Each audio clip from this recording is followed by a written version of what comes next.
Now in this video we are going to know about the types of solution.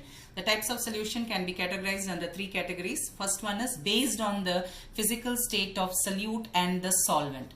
Now when you are talking about the physical state of the solute and the solvent, there are three states: gas, liquid and solid. Now here we can say, you can classify this solutions as gaseous solutions, liquid solutions and solid solutions. Now when we are talking about the gaseous solutions, the solvent is the gas and the solute is we can have gas, liquid and solid. So let us take the first example, first category, gas in gas.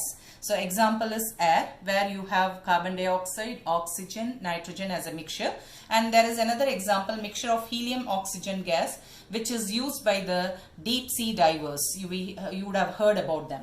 Now the next one is liquid in gas, where the solute is liquid and the solvent is the gas. Now this is examples are mist, fog and cloud, where the water vapor is hanging in the air. Okay, next solid gas. When we are talking about solid in gas, you can have the example as smoke and dust storm. In smoke, the solid particles are nothing but the carbon particles in carbon dioxide gas, and dust storm, we know the dust particles in air. Now come to the next type of solution, liquid solution, where the solvent is the liquid and the solute is in all the three states. Now when you talk about gas in liquid, example is foam, carbon dioxide in water, that is soda water, or you can say any fizzy drinks. Then the next one is liquid in liquid. You can have any liquid which is dissolving in water as an example. I have taken ethyl alcohol in water. Now the next third one is solid in liquid. Any solid substance which dissolves in water will be forming this type of solution, liquid solution. So we can take example as salt in water or sugar in water, anything. Now the third one is solid solution.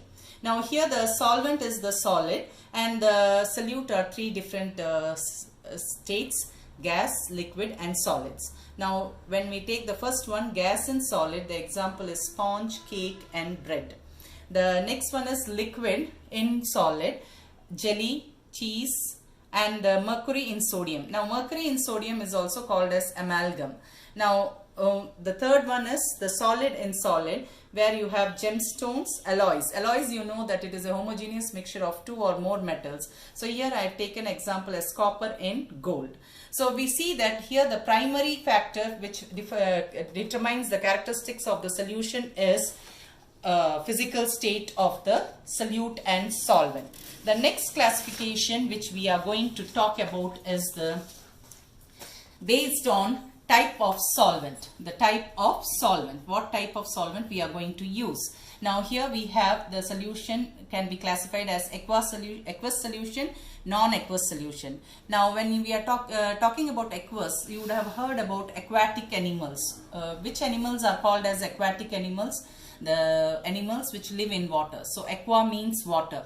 So here in aqueous solution, the solvent used is water. So whenever in a solution water is used as a solvent, that solution will be called as aqueous solution. Example, salt in water. Now non-aqueous solution, where the solvents other than water is used, then we call it as non-aqueous solution. Example, sulfur in carbon disulfide. Now in this non-aqueous solvents, you have two types of solvents: organic solvents and inorganic solvents. In organic solvents, we have carbon disulfide, benzene, ether are the examples. Then you can have in our inorganic solvents, you can have liquid ammonia and liquid sulfur dioxide.